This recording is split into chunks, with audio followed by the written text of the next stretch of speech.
వెంకటేశ్వర స్వామికి ఎవరైతే ఉపవాస దీక్ష చేస్తారో ప్రతి శనివారం ఒక్కసారి ఈ నియమాలను తెలుసుకోండి.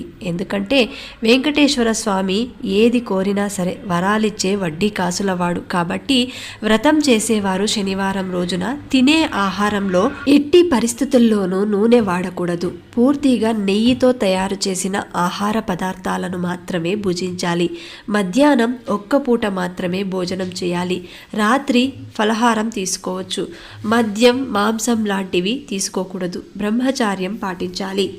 ఎవరైతే ఈ నియమాలను పాటిస్తూ 7 శనివారాల వ్రతాన్ని ఆచరిస్తారో వారి కోరిక తప్పకుండా ఫలిస్తుంది. ఇక ముడుపు ఎలా కట్టాలంటే, వ్రతం మొదలుపెట్టిన మొదటి రోజు ఒక పసుపు వస్త్రంలో 11 రూపాయలు దక్షిణ ముడుపు మూటలా కట్టి శ్రీనివాసుని పటం ముందు ఉంచి ఈ యొక్క సంకల్పం నెరవేరితే తిరుమలకు దర్శనానికి వస్తానని మొక్కుకోండి.